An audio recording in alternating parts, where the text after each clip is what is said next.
Olá, pessoa! Eu sou Vera Pinto e estou aqui para mais um Papo a Pô. Papo a Pô? Papo a Pô? Papapô? Papo a Pô? Papo a Pô? Papo a Pô? Papo a Pô? Não importa se você é aposentada, apologética, apoteótica ou apoquentada. Aporta aqui, pessoa, que este podcast é feito para você. Se você gostar, se inscreva em nosso canal no YouTube, nas plataformas de podcast e divulgue nosso trabalho. E se puder, passe um pix para nós no contato papoapô@gmail.com.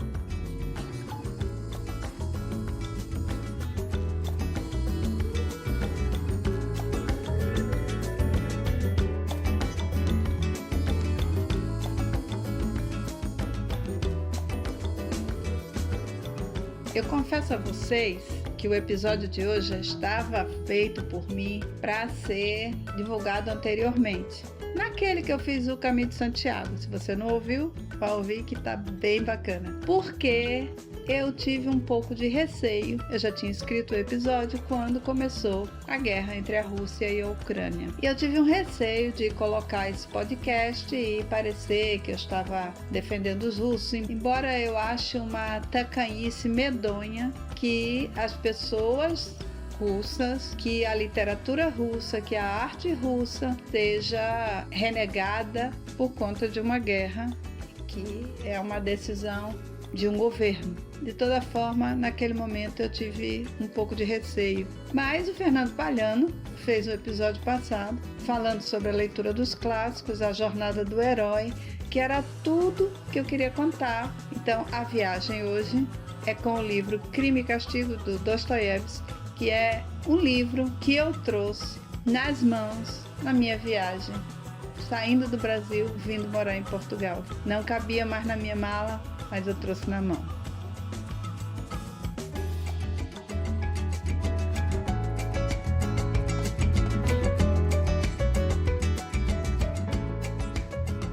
E aí dá para você pensar, pessoa, se você tivesse que fazer uma viagem muito longa, digamos uma viagem praticamente sem volta para ir morar em outro local, que livro da tua biblioteca você não deixaria de levar? Esse livro não pode ser só um livro que você leu e gostou, porque ler e gostar tem muitos e você sabe que pode ter muitos livros por aí afora para você ler e gostar. Na verdade, eu penso que seria um livro que tenha tido um significado muito importante na sua vida. E é o caso do Crime e Castigo, do Dostoiévski. Eu nunca tinha pensado em fazer um podcast sobre ele, até um dia eu contar para minha nora que eu estava lendo o livro aqui em Portugal e contei a história porque que eu trouxe esse livro. Ela disse, não, você tem que escrever sobre isso ou publicar sobre isso. Aí me veio a ideia de fazer o podcast.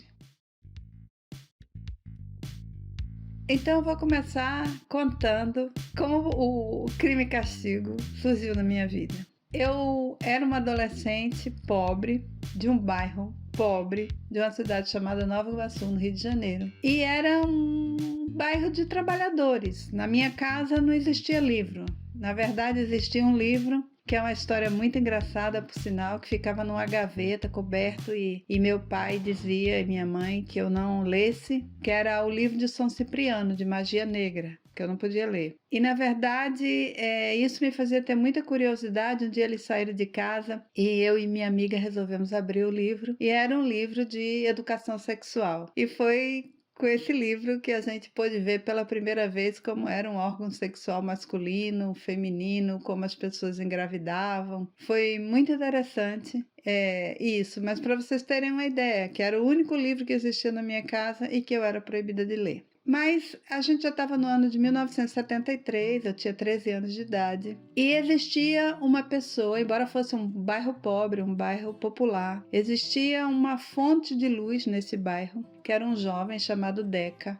um jovem negro, alto, muito magro, que ele era aquela luz que circulava pelo bairro, sempre levando na mão um livro ou um disco, né, um vinil, e parava e falava pra gente sobre aquelas coisas. Então ele quem falou de construção, de Chico Buarque para nós, que falava das músicas do Caetano, que circulou nos mostrando aquele álbum lindo da Gal, Índia. E o Deca era aquele divulgador de cultura do bairro.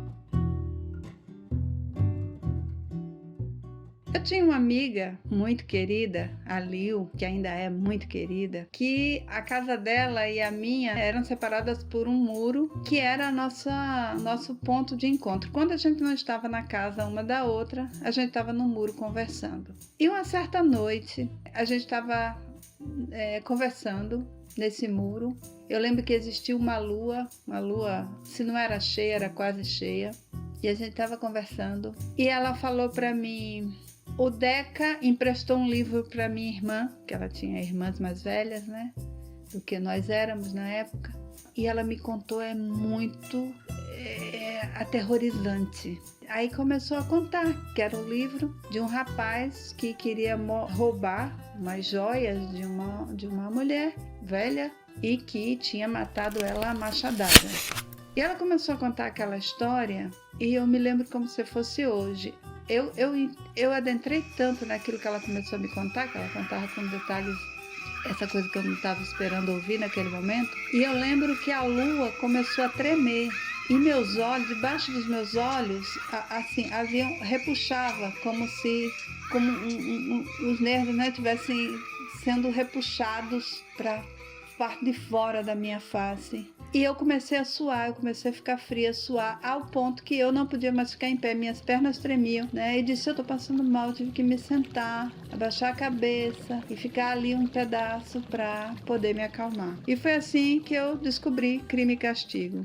Embora tenha me dado essa sensação, me aguçou muito a curiosidade. E eu disse, peça a sua irmã para pedir ao Deca para deixar eu ler esse livro. E então... esse foi o primeiro grande livro que eu li na vida. Eu posso dizer que foi o primeiro livro, porque eu creio que talvez na escola eu tivesse lido alguma besteirinha assim, desses livros que mandavam ler na época. A gente tem que lembrar que era a época da ditadura. E eu sei que o primeiro livro que eu tenho na minha memória de ter lido, o primeiro livro belo, um livro transformador, um livro que me fez sentir e pensar com 13 anos de idade, foi Crime e Castigo de Dostoiévski.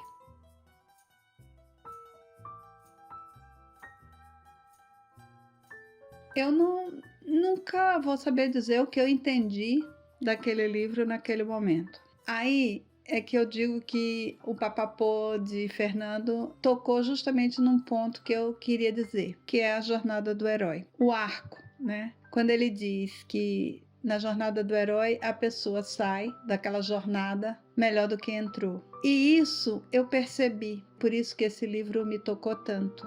E eu nunca esqueci dele, porque... eu me lembrei que Raskolnikov, para mim, eu senti que eu comecei aquele livro, ele sendo uma pessoa, e terminei o livro, ele sendo outra, ele se transformando. E aquilo foi muito bonito para mim. Inclusive, se tornou uma fonte de qualificação que eu passei a dar às coisas que eu lia ou que eu via. Até hoje, um filme, uma série, um livro, para mim só tem sentido se eu noto esta jornada do herói ou da heroína, né? Se ela entra naquele filme ou naquela série uma pessoa e sai outra, melhor. E a partir dali eu comecei a ler outras coisas, obviamente, fui crescendo, me tornando adulta. E eu nunca reli Crime e Castigo até chegar em Portugal, o que é também uma coisa muito significativa para mim.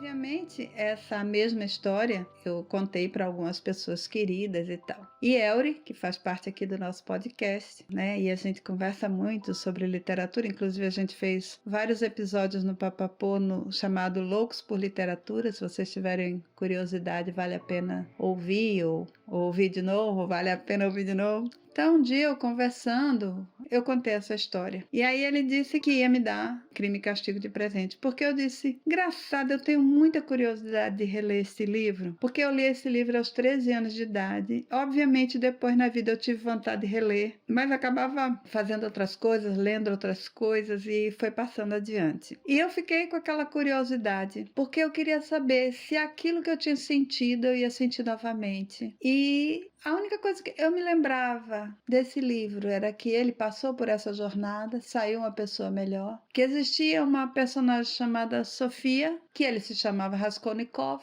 obviamente o crime, e que ele tinha ido para a Sibéria. Mas eu não me lembrava de nada mais. E eu queria sentir a sensação agora adulta, formada, o que aquele livro ia me fazer sentir. E aí, pronto, eu comecei a arrumar a minha viagem para Portugal, arrumei as malas, mala lotada, porque todo mundo pode imaginar o que é você mudar de país e ter que levar a sua vida em 2 malas. Doei meus livros todos, alguns poucos eu deixei na casa de uma pessoa amiga para cuidar, quando eu tiver uma residência fixa aqui em Portugal trazer, mas pouquíssima coisa. E fui na casa de Elrio deixar uns livros para ele. E, para minha surpresa, quando ele desce, na verdade, minha surpresa, mas eu já estava esperando por isso. Só foi uma confirmação de uma esperança. Quando ele desce no elevador, ele desce com Crime e Castigo na mão. E aí não cabia mais nem um alfinete, eu não conseguia mais nem abrir as minhas malas. A mochila que eu trazia nas costas também, se eu colocava o livro, ela não fechava. E ali estava toda a minha documentação, tudo. Eu não podia correr o risco de vir com essa mochila aberta. Então, eu vim viajando de Natal a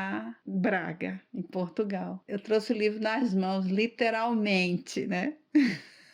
E eu fiquei um pouco tensa, claro, né? Tava com a mochila e esse livro na mão, casaco, porque eu sabia que ia chegar aqui, tava muito frio, tinha que levar um agasalho na mão e tal. E lembro que eu fui no banheiro em Recife, no aeroporto, e deixei o livro em cima da bancada do banheiro, lavei as mãos e tal e esqueci. E quando eu tava na fila para entrar no avião, uma pessoa na minha frente começou a conversar comigo e falando dos livros, da dificuldade de coisar os livros e tal. E eu olhei para minha irmã, só tinha o casaco. E eu saí correndo. Já estava o pessoal entrando no avião. Eu saí correndo para ir no banheiro para buscar esse livro. E felizmente ele ainda estava lá. E a partir de então eu passei o resto da viagem intensa. Eu tive que ir até Lisboa. De Lisboa fui para o Porto. Do Porto vim para Braga. E esse tempo todo agarrada com esse livro, com medo de perdê-lo novamente. Ao chegar em Braga, claro, né? Tinha muitas coisas, muitos afazeres, compras, né? Das coisas mínimas necessárias, principalmente quando se muda de clima e tal. E assim que eu comecei a jornada de reler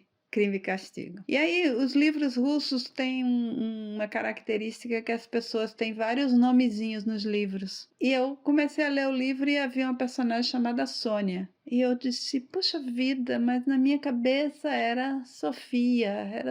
Será que essa Sofia vai aparecer e tal? E aí depois eu vi que chamam... Eu acredito que a pronúncia é Sofia, né? Porque tem um acento, mas também não sei nada de russo, não sei. Mas Sofia ou Sofia apareceu, né? E era a mesma Sônia. E realmente, assim, acho que foram os dias de maior prazer que eu tive em Braga. Foram esses dias que eu passei lendo Crime e Castigo. Eu simplesmente não conseguia parar de ler o livro. Foi uma coisa extremamente um arrebatamento. E eu me senti tal e qual a menina de 13 anos, encantada, maravilhada com a qualidade literária desse livro, com as questões que ele levanta. O personagem, ele é um admirador de Napoleão e acredita que as pessoas podem ter a possibilidade de matar outras se for por um grande feito. Os teóricos têm uma grande polêmica em relação ao final desse livro. Uns dizem que Raskolnikov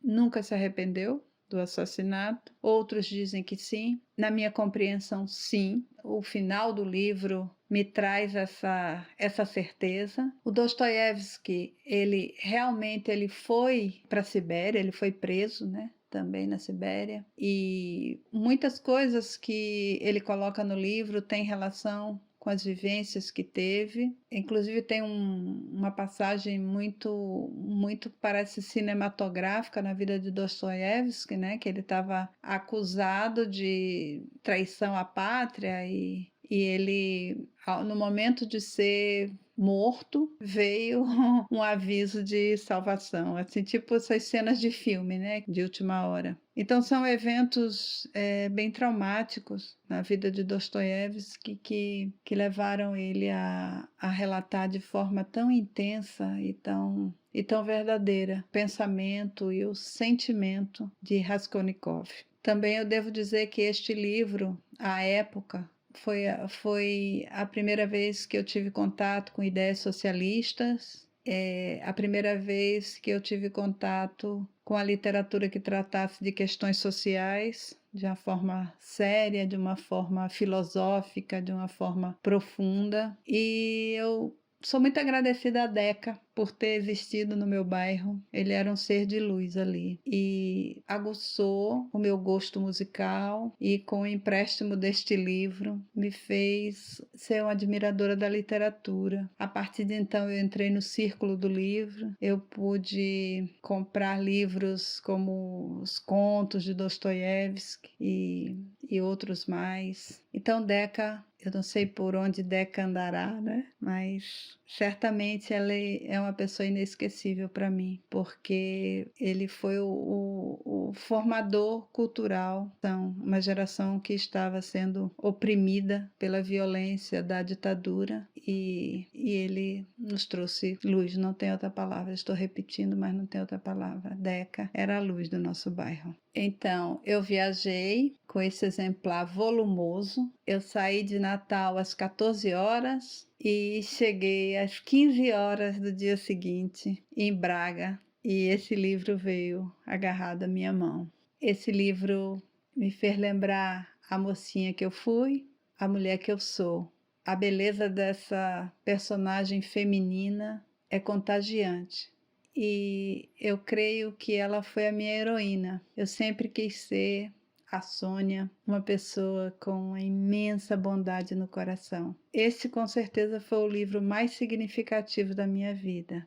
E não foi assim por acaso que Elry colocou nas minhas mãos quando eu estava deixando o Brasil e vindo morar em Portugal. E eu quero me despedir de vocês lendo uma partezinha do último capítulo desse livro. Se você não quiser ouvir, pode parar por aqui, mas eu acho que vale a pena, porque vai te aguçar a ler todo o livro, tenho certeza. Porque nesse livro o que importa é a viagem e não o ponto final. Beijinhos.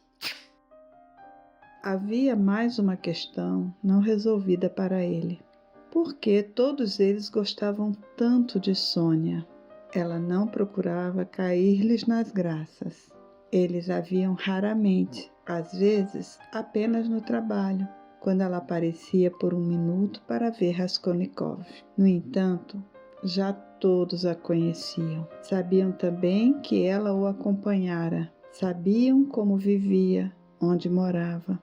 Ela não lhes dava dinheiro, não fazia maiores favores. Só uma vez, no Natal, trouxe uma esmola para toda a prisão, de tortas e roscas. Mas, pouco a pouco, iam se formando algumas relações mais íntimas entre eles e Sônia. Ela escrevia as cartas deles para os pais e as levava ao correio. Por indicação deles, seus parentes e parentas que vinham à cidade deixavam com Sônia coisas e até dinheiro para eles. Suas mulheres e amantes a conheciam e visitavam. Quando ela aparecia nos campos de trabalhos para visitar Raskolnikov, ou encontrava um comboio de prisioneiros a caminho dos trabalhos, todos lhe tiravam os chapéus e lhe faziam reverências. Mãezinha Sofia Semyonovna, tu és nossa mãe, carinhosa, querida, diziam os galés grosseiros, marcados a ferro, a essa criatura miúda e magricela. Ela sorria e fazia reverências, e todos gostavam quando ela lhes sorria. Gostavam até do seu andar, viravam-se para trás a fim de vê-la andando, e a elogiavam. Elogiavam-na também por ser tão miúda e até nem sabiam por que a elogiavam. Procuravam-na, inclusive, para tomar remédio. Ele esteve hospitalizado durante todo o final da Quaresma e a Semana Santa. Já convalescendo, lembrou-se dos sonhos que tivera quando ainda estava com febre e delirando. Doente, sonhou que o mundo inteiro estava condenado ao sacrifício de uma peste terrível, inédita e inaudita, que marchava das profundezas da Ásia sobre a Europa. Todos deveriam morrer, salvo alguns escolhidos, pouquíssimos. Apareceram umas novas triquinas, seres microscópicos que se instalavam nos corpos das pessoas. Mas esses seres eram espíritos dotados de inteligência e vontade. As pessoas que as recebiam tornavam-se no mesmo instante endemoniadas e loucas. Mas nunca as pessoas se haviam achado tão inteligentes e inabaláveis na verdade como se achavam os contaminados. Jamais consideraram nada mais inabalável que as suas sentenças, as suas conclusões científicas, as suas crenças e convicções morais.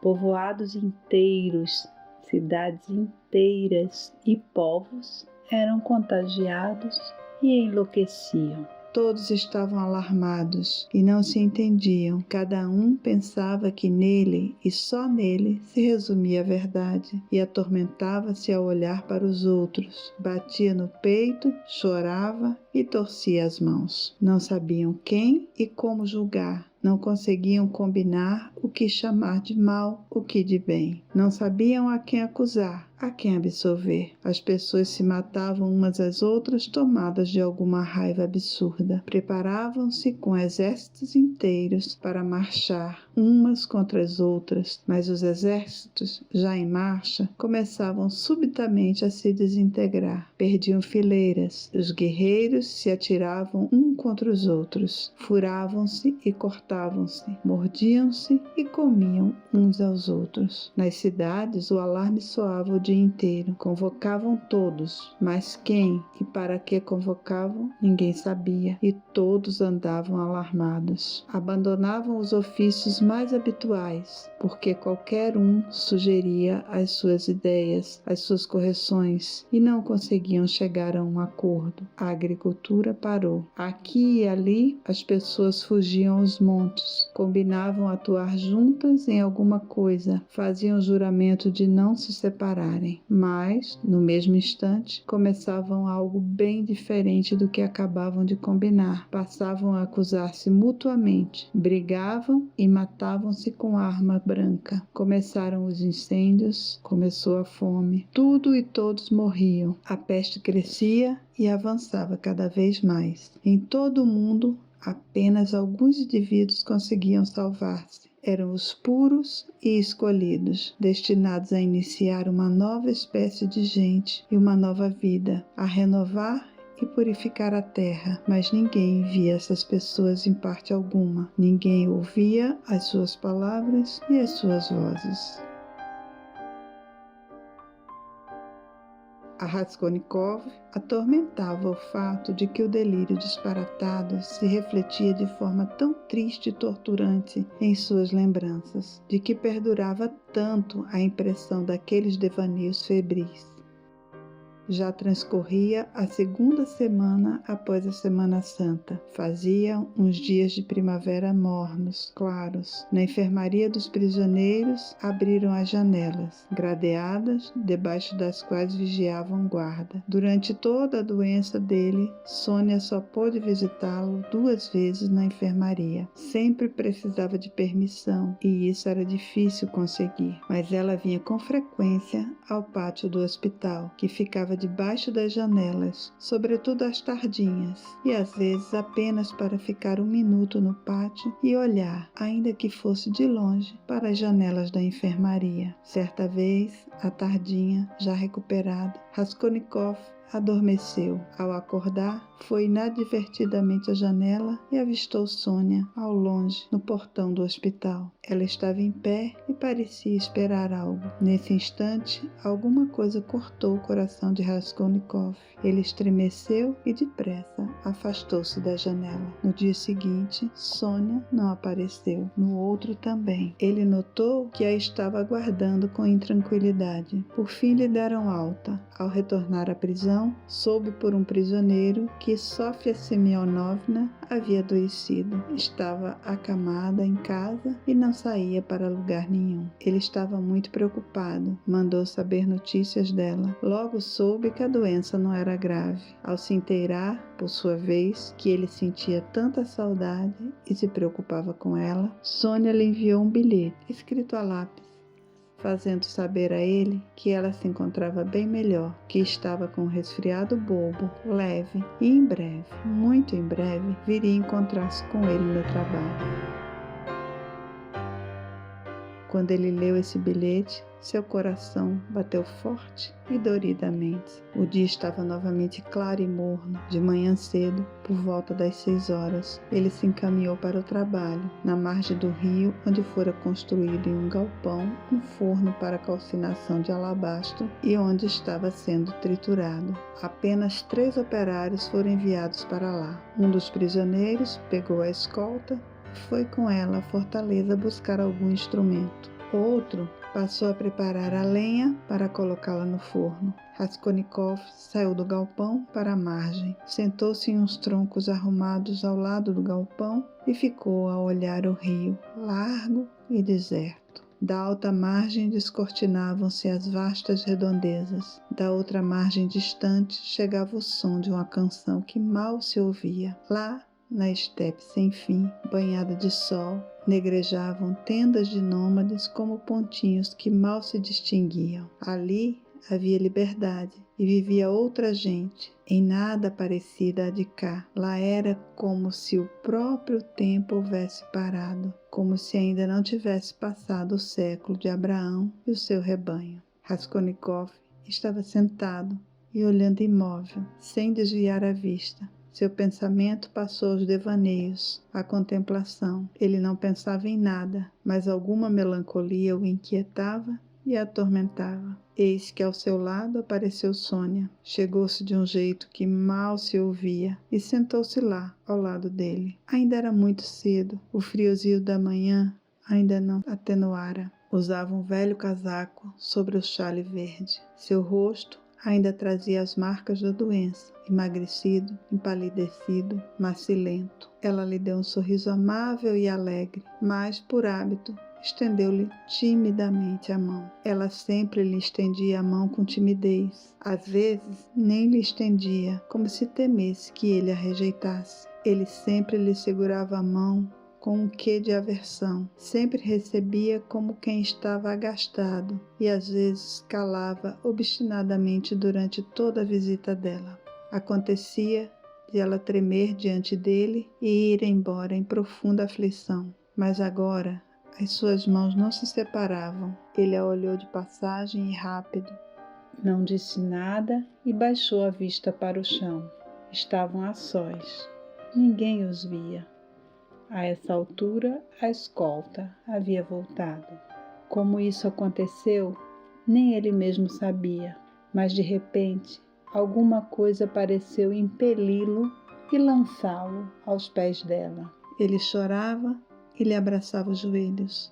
No primeiro momento, ela levou um terrível susto e todo o seu rosto ganhou uma palidez mortal. Ela se levantou de um salto e pôs-se a fitá-lo trêmula. Mas de imediato, no mesmo instante, compreendeu tudo. Em seus olhos brilhou uma felicidade infinita. Ela compreendeu e para ela já não havia dúvida que ele a amava infinitamente e que, enfim, chegara a esse momento. Eles quiseram falar, mas não conseguiram. As lágrimas estavam em seus olhos. Os dois eram pálidos e magros, mas nesses rostos doentes e pálidos já raiava a aurora de um futuro renovado, pleno de ressurreição e vida nova. O amor os ressuscitara O coração de um continha fontes infinitas de vida para o coração do outro.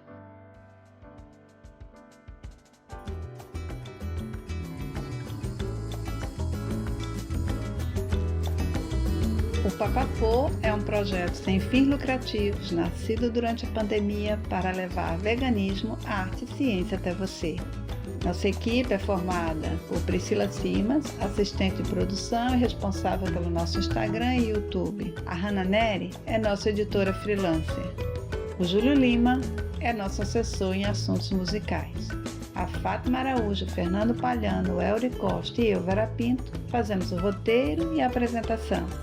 A edição de hoje foi por minha conta. Nessa temporada a gente está falando de viagens. Se quiser contar a sua, é só escrever para contato@papapô@gmail.com.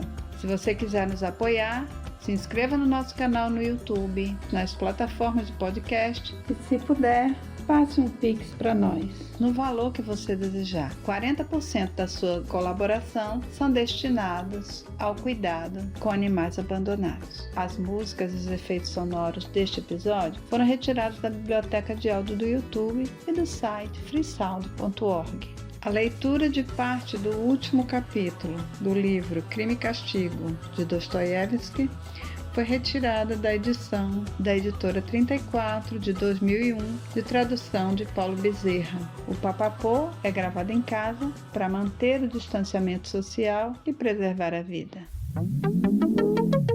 Papapô. Papapô. Papapô. Papapô. Papapô. Papapô. Yes.